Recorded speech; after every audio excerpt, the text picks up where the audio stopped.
students, today we will study about the US hegemony in world politics. It starts about the beginning of a new world order after the World War.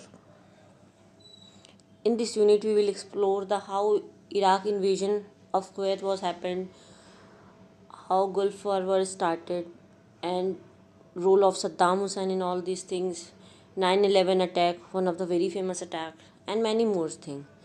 So these all things and these all episodes were started after the end of Cold War and starting of a unipolar world. So let's start with this topic. What is US hegemony in world politics? This means that when Cold War came to an end and USSR was disintegrated and only a successor state Russia remains, so it's led to a unipolar world where only one superpower was remain, that was United States of America. That was the one of the reason why USA is called as a this era was called as a US hegemony or US era of hegemony. So a lot of new things were started and US tried to influence the other country or try to dominate the whole world. This was one of the reason why it's called as a US hegemony. So we will explore in this chapter how this happened and how US tried to hegemonize the whole world. So as I mentioned earlier also, how it started the rise of American superpower.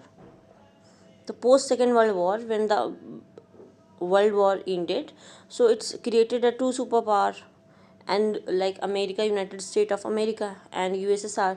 So these two superpower will remain after that. Earlier classes also I mentioned all these things, and these two superpower conflicted with each other or fronted war in the name of Cold War.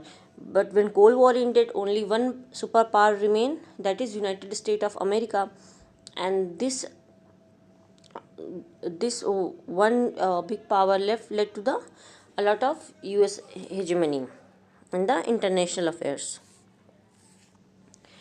and how this led to a lot of new things in a unipolar movement. Why it's called unipolar movement? Because only a one power, that USA's remain after all these things, and no other country was there to challenge hegemony of USA to some extent. So how UN tried to do this? A new world order after the 1991 are started. Like Iraq invaded Kuwait. Iraq was a region ruled by the Saddam Hussein at that time. So again, and UN forced Iraq to quit Kuwait area, but it not ready to do that. So United Nation and a lot of other countries started war against the Iraq, and it's led to the order of HW, President of America, given an order. HW George Bush given an order of massive coalition of the forces. So a lot of different countries was came together, and 66,000 troops against the Iraq was led against the Iraq, and this invasion against the Iraq led to the first Gulf War. And in this period, we very clearly sees the hegemony of USA, how USA tried to dominate the whole world. And what UN called its Operation Desert Storm against the Iraq or Saddam Hussein. And one American general called Norman Schwarzkopf led this UN coalition force. And Saddam Hussein called his mother of all battle. So when these collide forces of 66,000 troops attacked against the Iraq, so Iraq force had to withdraw. So this was the first massive war and led to the first Gulf War after 1990s. So what happened in this war? In this happened, we sees the military superiority and hegemony of USA, and this is also called the smart bomb were used by the USA. A lot of new military technology came in the pictures, and even this also called a computer war or video game war, because all the picture and all the incidents of the Gulf War were telecast on the television. So that's why it's also called as a computer war or video game war. So this is the first thing that happened after 1996. And the second thing is economic power. So US not only a military power at the time. After the collapse of Soviet Union, USA became one of the strongest economy of that period, and this strong economy leads to its military superiority also, because without economy you cannot be a military superior country. And this economic power, military superiority, both are overlapped, we can say, and a lot of new technology and new developments were started after that. The use of smart bomb during the Gulf War was also an example of technological advancement of USA. And the next thing is political and ideological influence.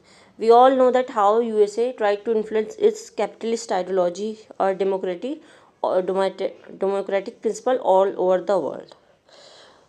So it's one of the another dimension of US hegemony, that US try to impose its own principle of rule to all over the world.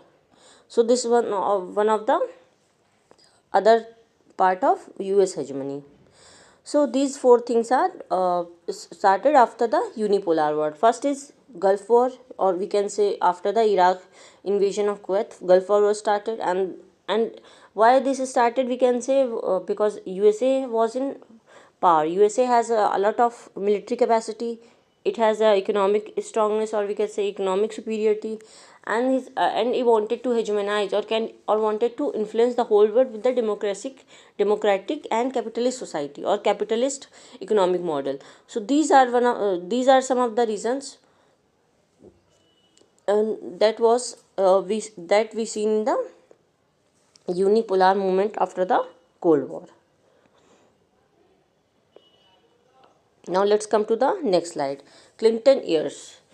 So Clinton belongs to the Democratic Party, even though first Gulf War was won by America, but H.W. Bush was replaced by the Clinton. He belongs to the Democratic Party, and Clinton more focused on the internal issues of America rather on military front, or trying to impose other issue. So he most focused on the soft issues like democratic promotion, climate change, world trade, rather than hard politics.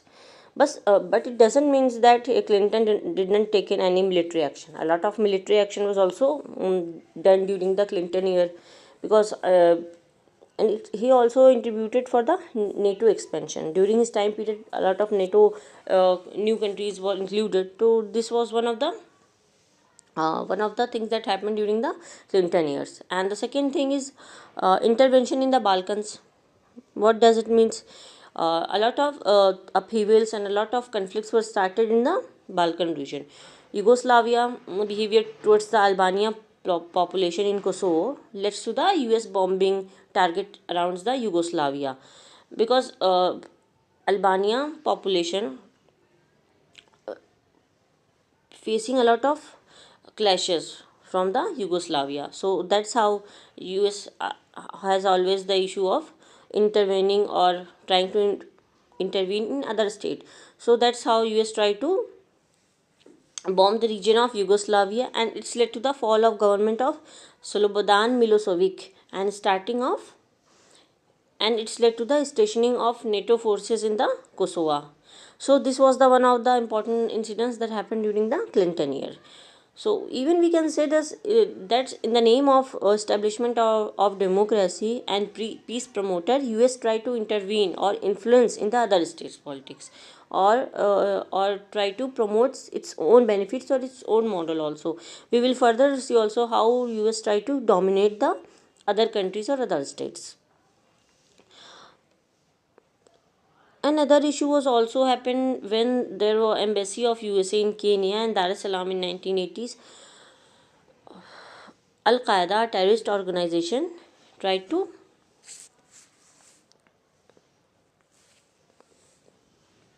bomb the region. So a lot of action was taken by the Clinton against them also. And the third thing is the globalization. Clinton was also tried to globalize the whole world, because what USA want, USA always want, whosoever became the president of USA, but they always wanted to promote the capitalist model or capitalist economy. So they always emphasis on liberalization and globalization. So that's Clinton also did the same. He promotes the US economy, rapid economic growth, trade, improved balance. So all these things were also happened during the Clinton year. Now let's come to the next slide. The military supremacy and internationalism. Military dominance, I already told you कि how military dominance was seen. USA has a lot of military expenditure during that time, and it's with this it's tried to involve in other countries also. A lot of, even Iraq, not only in Iraq, Afghanistan also. US indulged in war and response to the Yugoslavia action. Earlier also I mentioned that how in Kosovo US tried to influence the politics of Yugoslavia in the name of or in the welfare of Albanian population in Kosovo.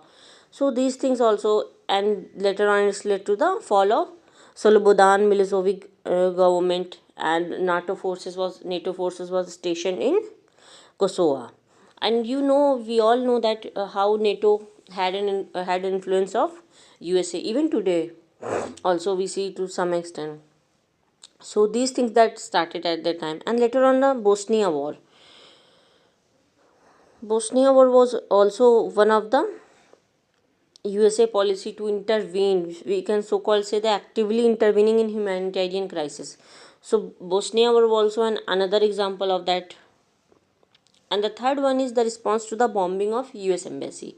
What happened in that case during the Clinton year? Even though we say that Clinton was not much towards the hard power, but hard issues, hard politics, but more towards the soft issues. But although he given his reaction, and he done taken the strict action if something happened on the different front.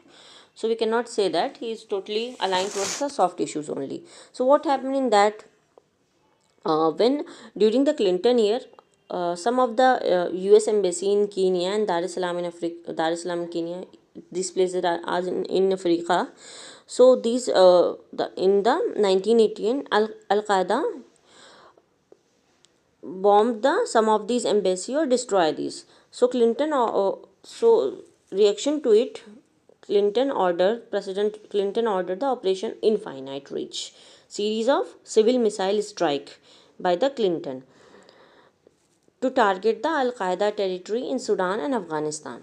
So this was the reaction of this was the reaction against the terrorist organization at that time, a very famous organization, Al Qaeda. Later on we will more study about the Al Qaeda, how this Al Qaeda led to a very famous terrorist attack. 9/11. This is so famous, you all heard this before also, the global war or terror. So what is 9/11 and how it is started? 9/11 and why it's called 9/11? This called 9/11 because of the dates and month of the attack day. So that is the reason behind the 9/11 attack. And when it's happened in 11 September 2001, and this was a very famous on the World Trade Center, where the World Trade Center buildings were destroyed, and it started with this four American aircraft were hijacked, and one aircraft were crashed into the North Tower, and the second aircraft crashed into the South Tower, and the third aircraft Pentagon building USA, and very famous US Defense Department was also there, and the fourth aircraft were came down at that time. So that's led to the a lot of this 9/11 attack turned the whole world towards the terrorism, and this was so brutal that 3,000 people were killed, and some of the people also tried to compare this 9/11 attack with the Pearl Harbor attack of during the Cold War. So this was the one of the very brutal attack, or the now USA turned his whole attention towards the eradication, or we can say erosion of international terrorist organization. So that's why it's called as the global war or terror.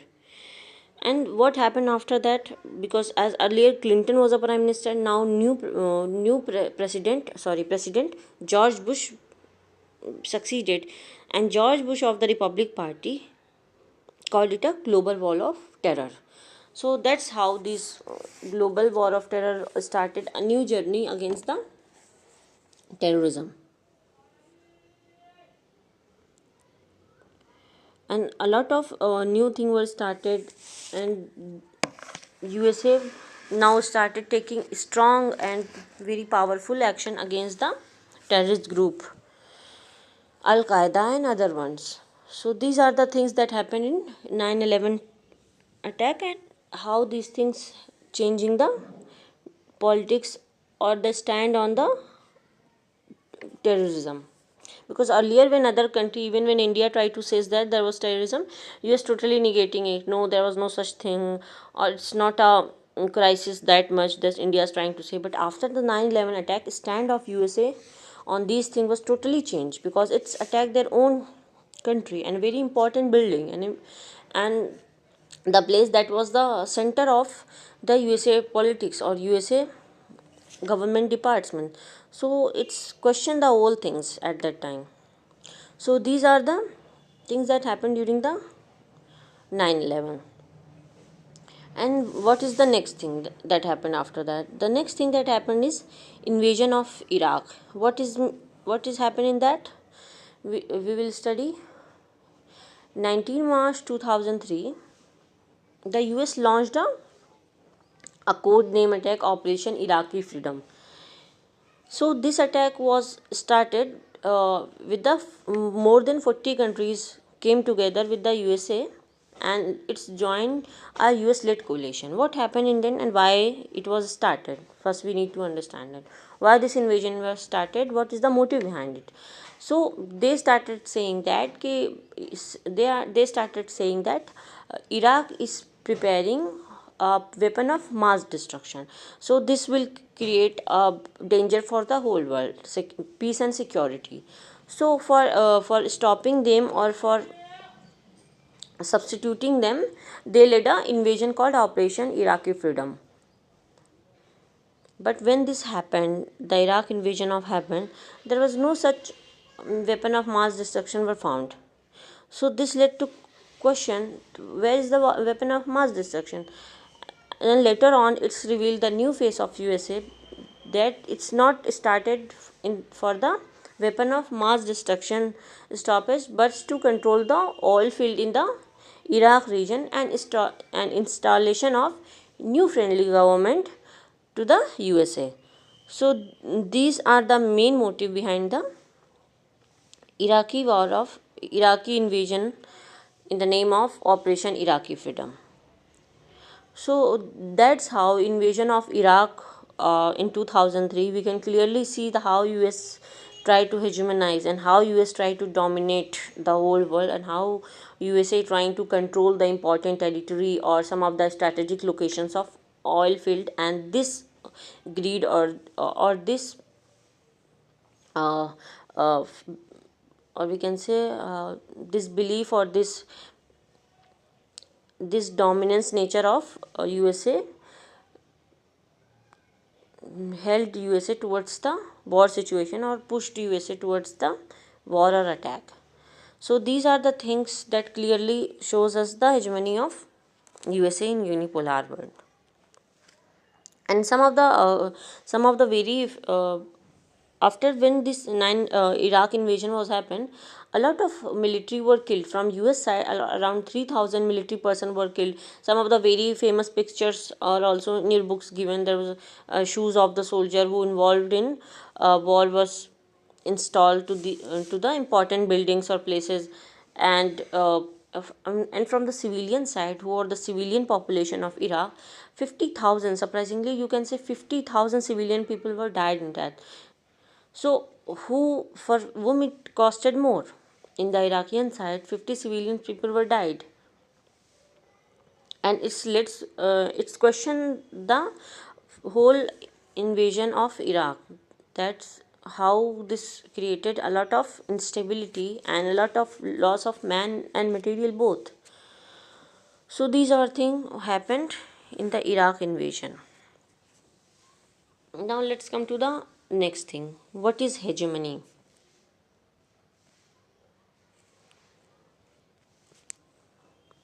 US hegemony as a hard power. First, we need to understand what is hegemony.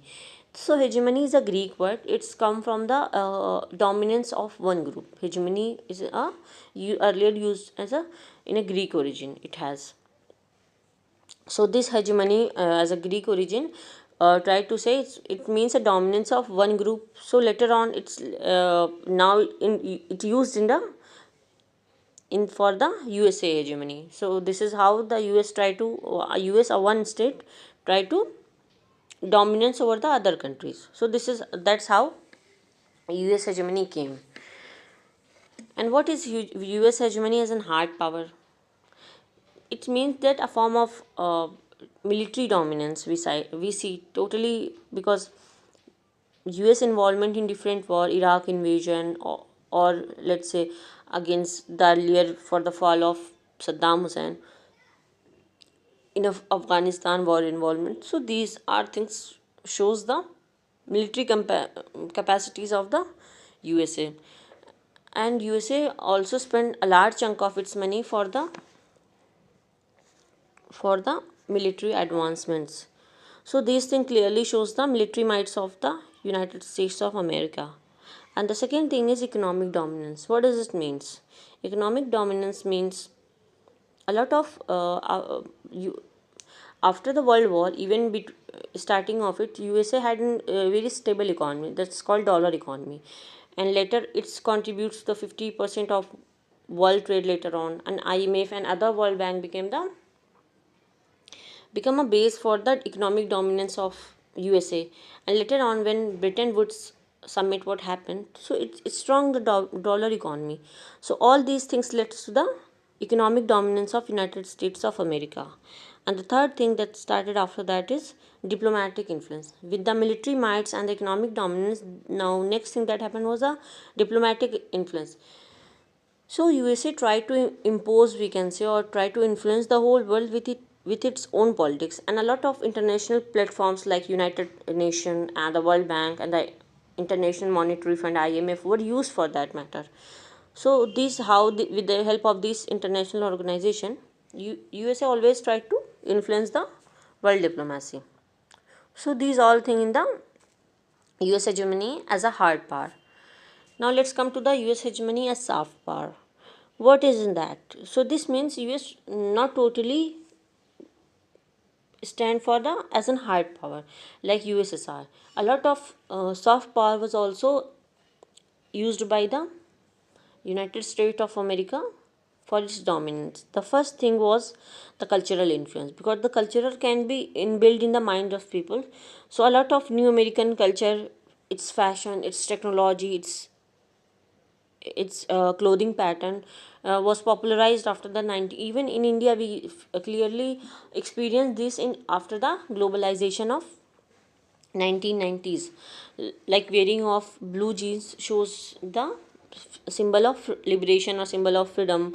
So these are the one of the influence of cultural influence, or we see the McDonaldization of the country, or the popularity of the pizza were increased. So all these things were started after the globalization in India, but it's also called the soft power influence of United States of America. Some of the very famous renowned episodes of United States of America, and some of the movies were very famous in India, like Friends. People still watch these episodes. So this clearly shows the cultural influence of the America. And the second is political influence. Already we heard this again and again, and studied how US try to promote its democratic value and its institution around the world, and how it's try to show its greatness, that we always talks about the democratic rights and people equality and freedom and all these things. And economic influence in that, what does it means? Like again and again, US try to promotes free trade, liberated economy. So all this foster a global economic integration. And even after 1990s, when India globalized or India liberated economy, so India, a lot of new companies from the American countries coming towards the India. So all this led a economic influence into the India, and so in other countries also it's happened. So that's how US as a soft power hegemony influence the countries around the world. You can understand this from the perspective of India very clearly. And what is the next thing happen? The next is constraint on American power. What does it means? Institutional framework of USA, because we know USA has a three branch of power: executive, legislative, judiciary. Military has its own work, but this division of America was not very visible, because sometime exercise of American military power by the executive branches questions the institutional framework of USA. So it was one of the constraint. And the second is dominance, imposing nature of USA. USA always try to impose its ideology. It's always try to say that it has a great past of democracy. So that dominance nature of the USA always creates a hindrance. And the third is international organization. And the second thing is organizational system. So because a lot of organization works with the USA, later on, one of the organization, NATO, North Atlantic organization, can maybe can limits the influence of USA in near future, because a lot of the most important countries, a lot of powerful countries were uh, part of the NATO. So maybe it could moderate the hegemony of United States of America. And the third thing is that anti-American sentiments. What does it mean, and how we can see it? So it's anti-American sentiments we can see from the perspective of war, because it's what very visible later on that just for the oil field control, US try to invade a different country and influence in the Middle East politics. So this all anti-war, a lot of casualty for the civilian population happened, although they were not involved in anything. So this led to the anti-war sentiment also. It now people thinks that USA is trying to portray it very good in form of a democratic country, but its real motive was not very good for these for the other countries. So this also created an anti-America sentiments, or it's calling America trying to be a big brother sort of image.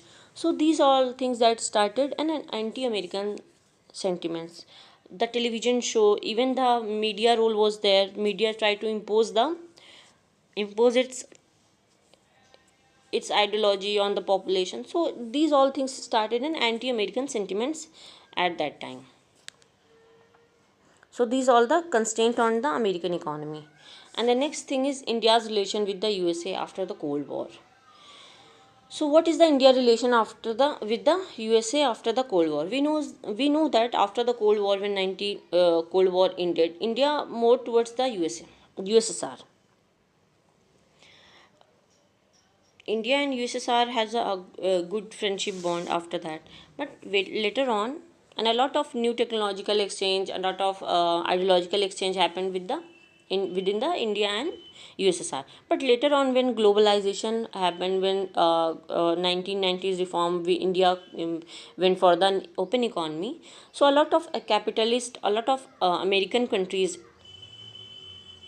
American countries, or we can say the capitalist economic countries, multinational companies came towards the India, or attracted towards the India, because there was so much market potential in the country.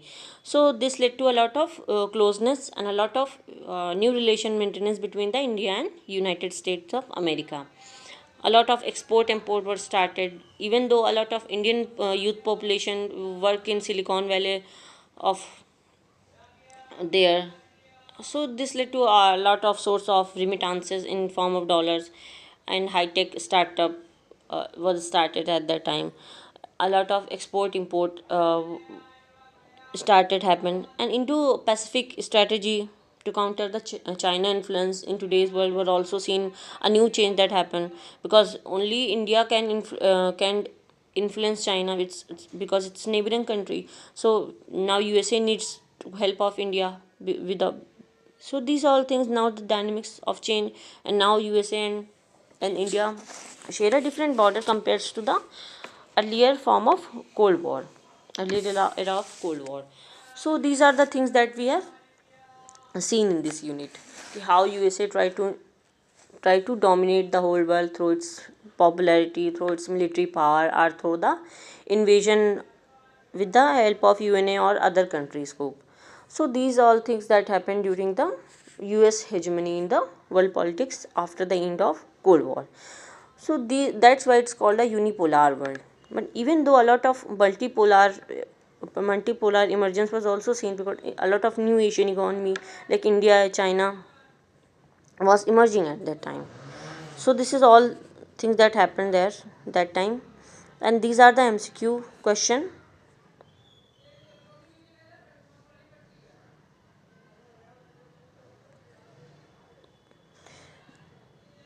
Some of the questions are previous year question, so you should solve this question, a previous year question, so that you can understand what is coming in the examination and how question used to be framed in the examination. It will give you a brief idea about the examination. So these all in this unit. In further classes we will study about the remaining chapters. I hope you understand.